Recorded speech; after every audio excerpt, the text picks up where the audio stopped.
Welcome back to the Back and Forth Podcast, a special episode of the Back and Forth Podcast. As you all know, We switched seats. yeah. Wow. And for those that are keeping count, I believe this is episode 4. Yes. I mean, I don't think we keep count, but there are people out there that do keep I'm count. very senile sometimes, so. I know, we get it. So for those that are keeping count, episode 4, Matt, Joey, and as you notice, our backdrop has changed a little bit today. Whiteboard. Special guest.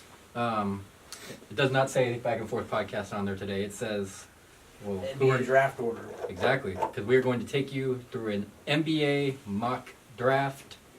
So let's get right into Let's quit it. stalling. Let's get right into it. So, with the first pick in the 2019 NBA draft, I have the New Orleans Pelicans selecting Chris Clyburn, forward out of UNLV. No.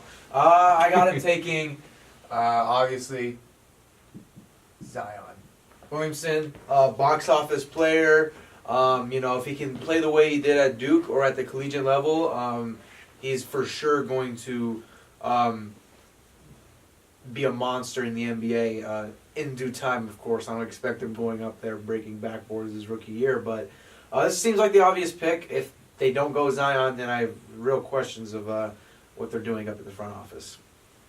As for me, I'm going to take the same as Joey with Zion. As he mentioned, box office player, sells tickets, maybe somehow keeps Anthony Davis in New Orleans. I doubt it, but I've seen crazier, what happened. So, but Pelicans would be foolish not to take Zion. Alright, we're going to the next pick here with the second pick in the 2019 NBA draft. The Memphis Grizzlies select Ja Morant out of Murray State. The days of Mike Conley in Memphis are certainly numbered. He wants to play for a contending team, and rumors picked up yesterday that my very own Boston Celtics would be interested in trading for him if Kyrie Irving decided to depart from the team, as they do need a elite guard to pair up with Anthony Davis, as if their plans go accordingly. If you have Mike Conley out of the picture, Ja Morant's the obvious choice. Best point guard in the class. I mean, unless they take Darius Garland, which I don't think they will. Ja Morant is just the clear-and-cut obvious pick here. Mr. Triple-Double up in Murray State. Really brought relevance to that program. I'm not saying they didn't have success before, but they got him another round of 32. Won the Ohio Valley Conference championship. I think they won 30-plus games this season. He is the obvious pick. Same as Joe on this one too. Ja Morant. Y'all pretty much know about him if you follow college basketball. Our first 3 picks are the same for people I just want to put that out there. Right. People are watching and they're like, Yeah. oh my God, this could be our first three picks are the same. First 3. All right. Changes a little bit after that, but our first 3 are the same. Ja Morant. This makes too much sense almost. Like Joe said, we've been hearing Mike Conley departing. Probably going to get traded somewhere. They're going to need a point guard. Ja Morant fits. Ja Rule. With the third pick, the New York Knicks will be taking another player out of Duke in the top 3, R.J. Barrett. Me and my friend Will, when everyone believed that the Knicks would have, excuse my handwriting there, when everyone believed that the Knicks would have the first pick, me and my friend Will were really pushing of the idea the Knicks take R.J. Barrett. All came for full circle. They'll have the third pick. I think RJ has the potential to be the best player in this class. He's a shooting guard, or he can play probably small forward. He's one that is out there, can pass, drop a couple dimes. He's great. He's a great scorer, great rebounder. He was a great leader at Duke as a freshman. I like RJ Barrett, and I think he just needs to work on his shot a little bit, putting on some muscle as well. But I like RJ Barrett, and to me, I think he has, he's right up there with DeAndre Hunter with me. He has the potential to be the best player in this draft class. Most definitely. And like we said, first 3 picks are the same. I'm going with R.J. Barrett too, from the simple fact of if the reports that the Knicks are in fact getting Kyrie and KD hold true, that's going to leave their 2 spot kind of up in the air. So I think R.J. fits that perfectly. And that's a nice 1 through 3 lineup where you have Kyrie, RJ, and even not, and KD. You can pair Dennis Smith Jr. and RJ Barrett as well. That's true.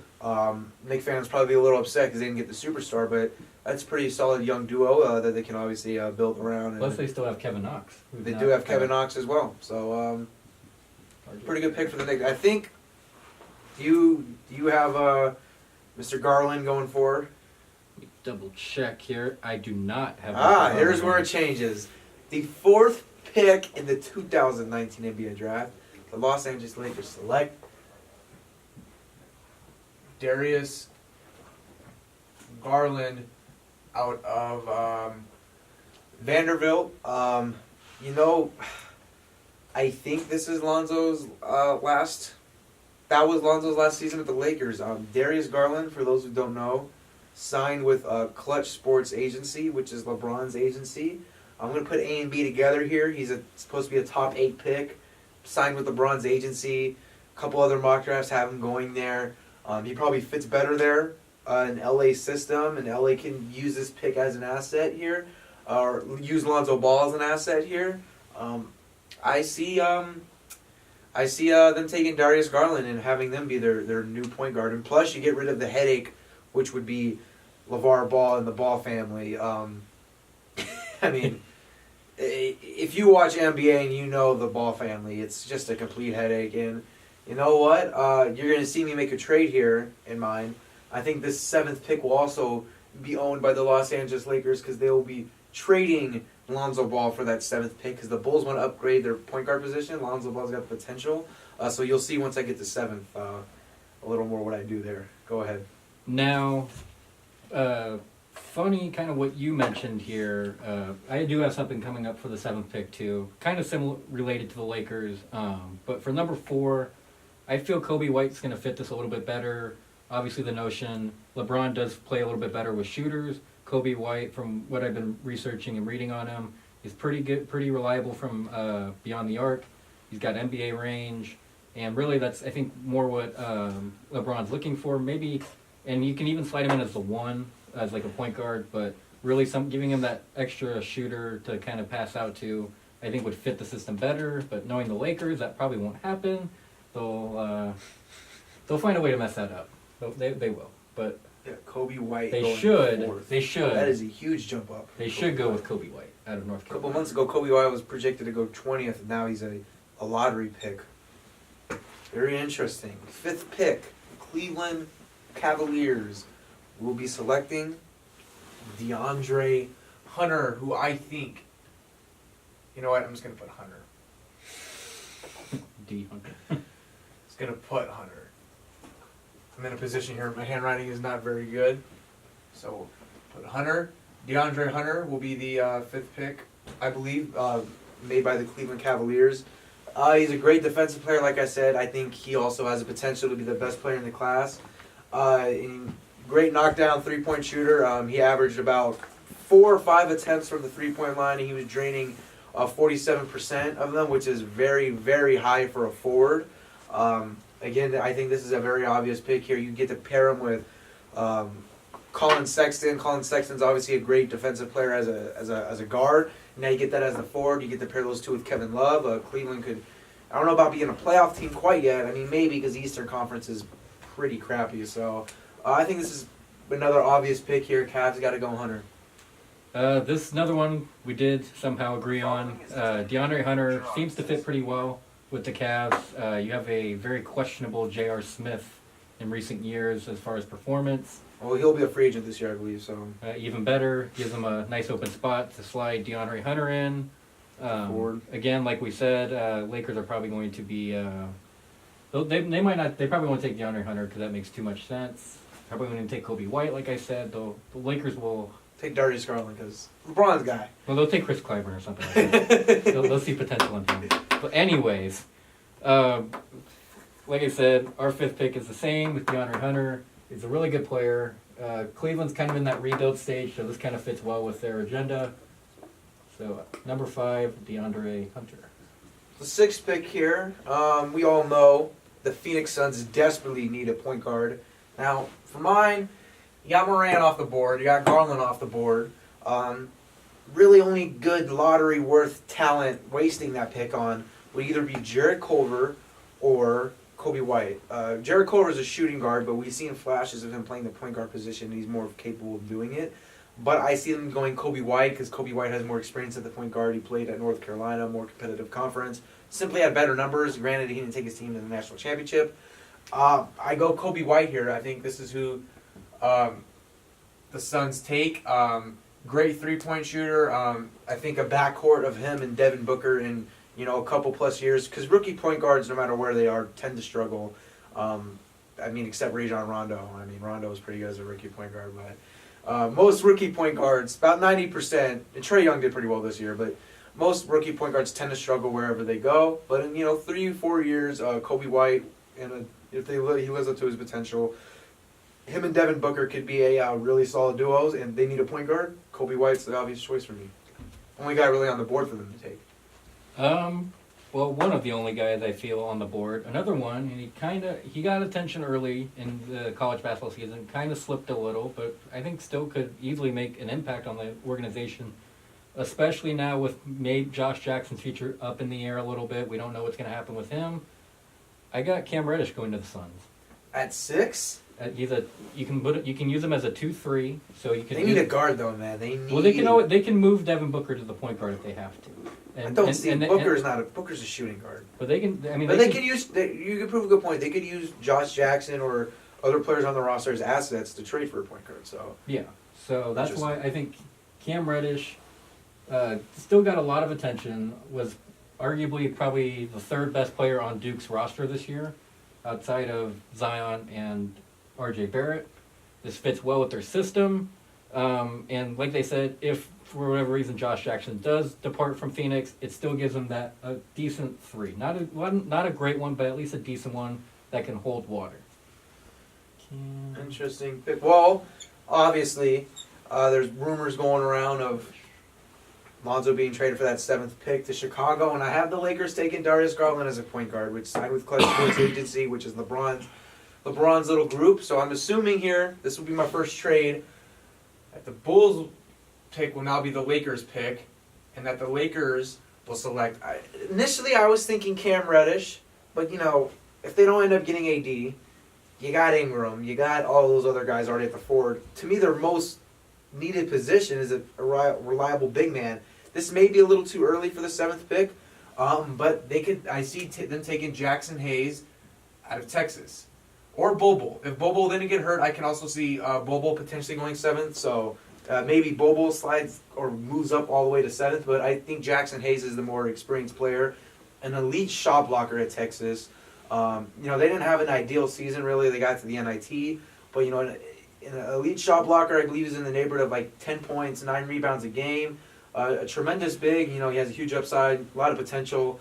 I see them taking Jackson Hayes. If JaVale McGee's your big man, then yikes. I don't know if they'll go out and get a free agent, but I think they go Jackson Hayes, or maybe they take Bobo a little too early. Who knows? For the 7th pick, I put Laker. God there you go. For the 7th pick, Lakers select Jackson Hayes. I don't necessarily think the Bulls are going to trade it away. I think they do need a point guard. Their point guard situation in the past few years have been really questionable, very up in the air, very rotating guys through. And a guy that would still be available, at least on my big board, is Darius Garland. I think he slides into that 7th spot with the Bulls, gives Zach LaVine a little help in the backcourt. And again, Bulls are one of those teams. They're in that rebuild process. It's not going to really get going. I think this year it's going to take maybe 1 or 2 more years, to get going with that. So I got Darius Garland, number 7. Interesting. Now the 8th pick, Matt already has them being selected, or already has him being selected. But the 8th pick is going to be Cam Reddish out of Duke, the 3rd Duke player taken in the top 8. Again, Cam Reddish and Trae Young duo, again, has the potential to be something extraordinary special. We saw what Trae Young was capable of doing his rookie season. Cam Reddish definitely we saw the flashes of it. He was supposed to be a 3rd pick, but we saw the flashes of, what he could exactly do at Duke this year. He was shooting a lot of threes. I think he just needs to work on his shot more. Put on a little muscle, be more aggressive, and kind of find ways to get to the rim better. Obviously needs to stay healthy. Had a couple health issues this season. But with the Hawks, if they have that 8th pick and Cam Reddish is still indeed on the board, no doubt they're not going to hesitate. They're not going to be on the clock the full 5-10 minutes. They're going to call him right away and make Cam Reddish an Atlanta Hawk. I think with the Hawks, you improve that backcourt with Trae Young coming off a pretty decent rookie season, and you bring in a guy like Jared Culver, who was phenomenal for Texas Tech, probably arguably their most valuable player in the tournament. That's really where people caught wind of Jared Culver was, especially in the NCAA tournament. I think this works out well. I think it gives Trae Young another weapon to go to for shooting and offense, and along with, Trae Young himself. He's a walking bucket, it seems like, especially at Oklahoma. So I think Jared Culver at least helps the Hawks a little bit. They do have 2 picks in this draft, so. They have the 8th and the 10th pick. Now I'm put in a little weird position here. 9th pick with the Wizards.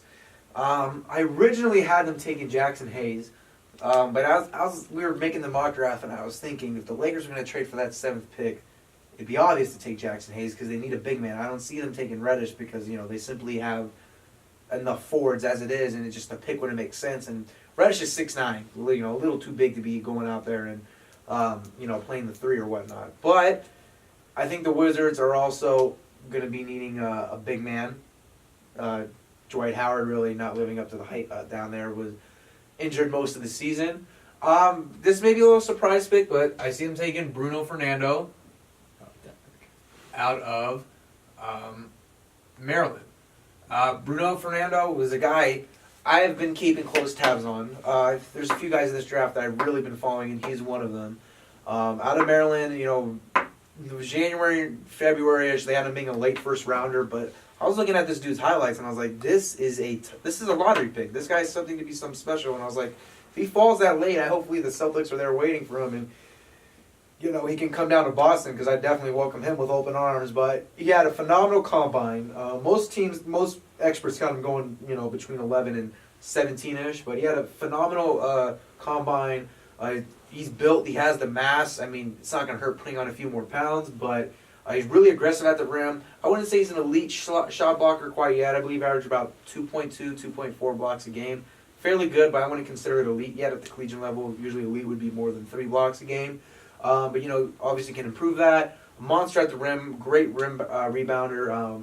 The Wizards, I need a big man. I'd see them taking Bruno Fernando would be the obvious pick.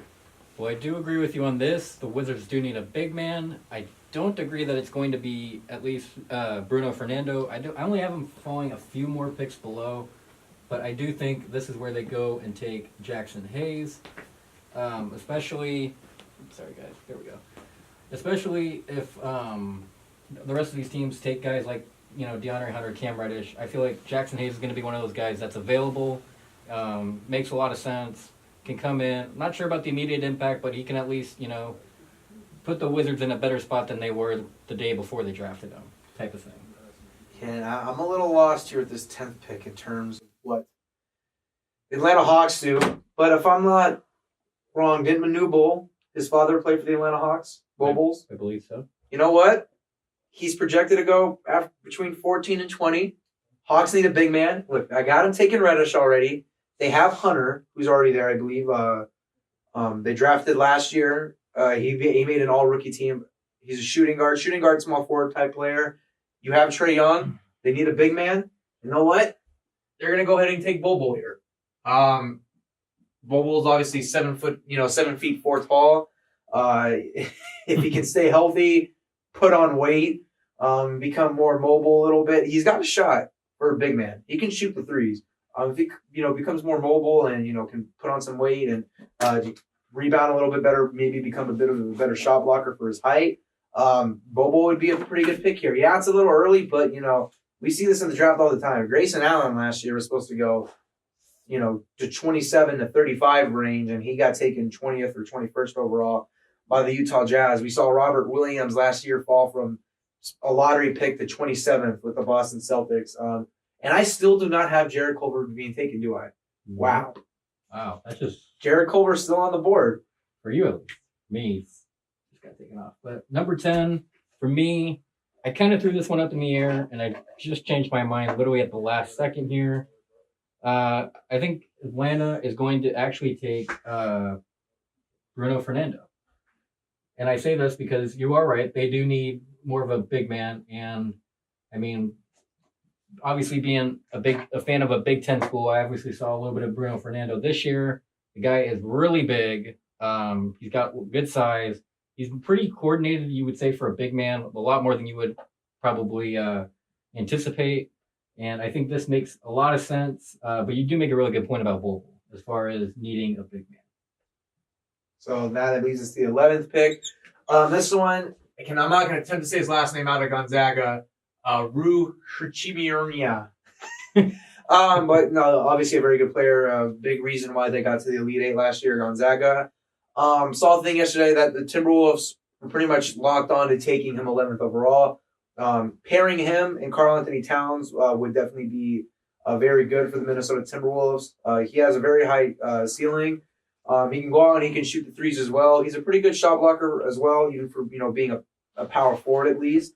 I think they go ahead and take Rue here. I don't see what else they would be taking. They don't really need a point guard too bad right now. I mean, they got Teague and Rose. I mean, they probably could take a point guard, but I don't see them taking one this early at 11th because the next best point guard, and I wouldn't even consider him a point guard, is really Carson Edwards, and he's in that 25-35 range. So, get another solid big or even forward to pair up with Karl Anthony Towns would be my choice here.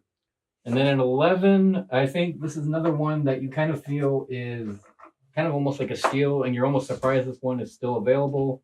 But I got Nasir Little. And really, I said Nassar at first. I think it's Nasir. Little. And really why is because I not feel so little. He's not very little, just small forward. It seems like the T-Wolves are pretty sound at big man position and also at guard. Feels like small forward, power forward is kind of their gap a little bit as far as where they need to fill.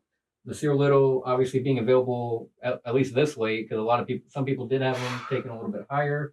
Feels like a steal, and I think they jump on that opportunity. 12th pick here. You know what?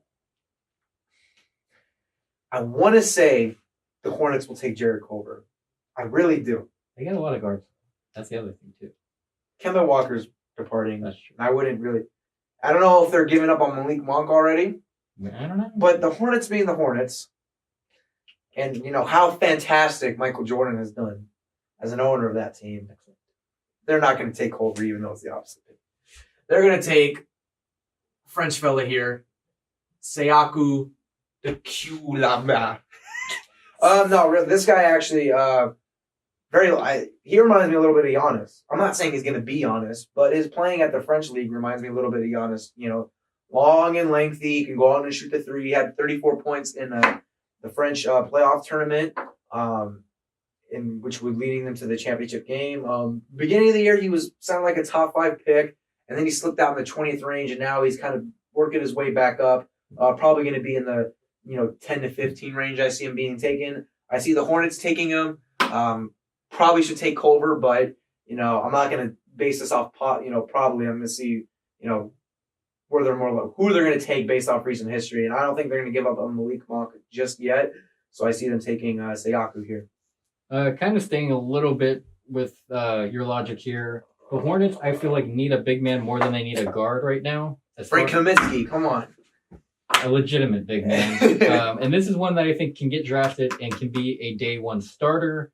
And this is another one I kind of went back and forth with, at least in my own mind, kind of contemplating, do I take him, do I not take him? But after thinking about it a little bit more, it's going to be Bobo. I'm about to be called biased because who's going to fall at 14? You'll see it. I got Bobo because he gives you tremendous size. I mean, we even saw him in person here in Vegas. Finley Prep Bishop Gorman game. Guys, he was a monster. He even jumped when he dunked. It was insane. Yeah, he just reached up and put the ball in the basket. The guy's a freak in nature. The only thing that really does kind of concern me with Bobo is more injury prone because he is a taller big man. So that's my only really concern. But I think he can still bring in instant impact to the Hornets. And I don't know, maybe Michael Jordan gets this thing righted again, maybe. Maybe. Dare I say maybe. Again, we're only doing the lottery because we're not going to do all 60 picks here. We're only doing the first. I'd love to do all 60 picks, but we're not going to cut that into one episode. But 13th pick here, Miami Heat. Nasir Little out of North Carolina, the forward. Wondering how far you're going to let him drop. Yeah, he's going 13th. They have Josh. I'd say they take Culver, but they have Josh Richardson at the shooting guard position right now. I don't think they'll pressure him into taking that point guard. They kind of need a forward. Sir, I wrote that so sloppy, but Nasir Little I think is a good pick here. A great defensive player. He is terrible at shooting threes, and I think that's what's going to hurt him because he wants to play small forward, and he shot 27% from three. That is, scouts are not going to be big fans of that, especially if you're going to want to play that small forward position. And the NBA three-point line is way further out as well. But, the Miami Heat, if he's still on the board at 13, which I fully expect him to be, the Heat will take him. They'll get to pair him up with Josh Richardson. I don't know if they'll keep Hassan Whiteside, but this could be a pretty good pick. They just got to develop him right. I think in Summer League, they got to have him out there shooting threes as well to get him comfortable. Yeah, and 13 for me, we just talked about him not too long ago, is Seaku? Seaku, thank you. I'm not even going to try his last name. That's just... Say Siaku D. Siako D, there you go. Another kind of small forward along the lines of Nasir Little, still fits within the Heat. And really, I had this guy going maybe a little bit earlier, maybe with the Hornets somewhere like that, but I kept flipping back and forth, and this is kind of where he fell. Still a really good player, still valuable. I'm not necessarily sure if he's going to start right away, but I anticipate he's going to at least get pretty decent minutes his first year, which leads us to 14. Everyone that's watching this, that knows me and knows I'm a Celtics fan, is going to call me biased. This 14th pick is interesting. There's one guy I haven't put on my board yet. Jared Culver. Okay? I did not do this on purpose. I swear to you. But I think Jared Culver falls to 14th. Now, this is where it's interesting because he may not be ending up in Boston. If Boston does indeed trade for Anthony Davis, I'd assume this 14th pick is going to be a part of that trade package. So, if Anthony Davis does end up getting traded to Boston in that 14th pick, unless they just use 2022 and like Brown and Tatum or whatever, that pick will most likely go to New Orleans. And if Jared Culver's on the board, they're definitely going to be taking him. Did not do that intentionally. If Boston keeps that 14th pick, then by no means am I complaining with Jared Culver. Did not do that intentionally.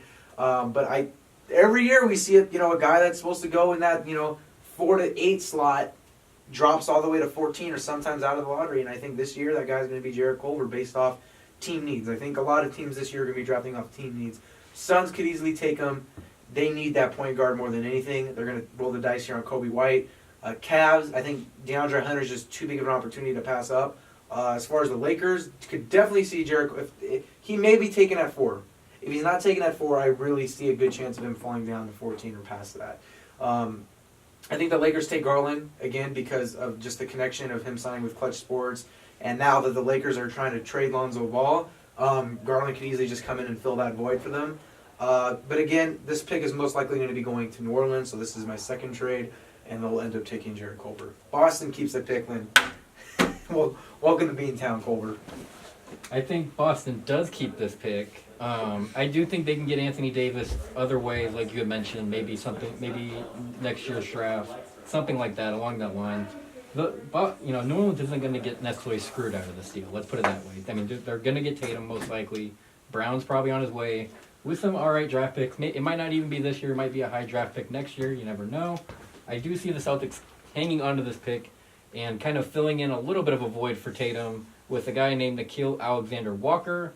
He's a known shooter, and that's kind of what Tatum was. He was known for his shooting and his offense. I'm not saying he's going to be the next Jason Tatum, but I think he could at least fill that void a little bit. I'm not sure all the way, but definitely a little bit. Definitely give you guys some hope. You obviously still have Anthony Davis in town, along with a lot of other key role players that stepped up big time in the playoffs. So adds another shooter, adds another weapon to the Celtics arsenal with Nickeil Alexander-Walker. Interesting. And another guy that could possibly go in the lottery maybe is Carson Edwards out of Purdue. Celtics worked him out today. If if we indeed keep picks 20 and 22, we could probably select. But nothing less. This is our 2019 NBA mock draft. You know, us not picking Zion to go first is just as crazy as Matt thinking the Steelers are gonna win their division. So, again, we appreciate you guys watching, and you know, hopefully we'll see whose mock draft is. I doubt we're gonna get a perfect one, none of us. That's like trying to get a But perfect, we'll see which one's closer. like I say, that's like trying to get a perfect bracket in the NCAA tournament. Yeah, I doubt we'll get all. I mean, if it's gonna be anyone, it's probably gonna be mine. But whatever. Again, we appreciate you guys watching. Appreciate the support, Matt.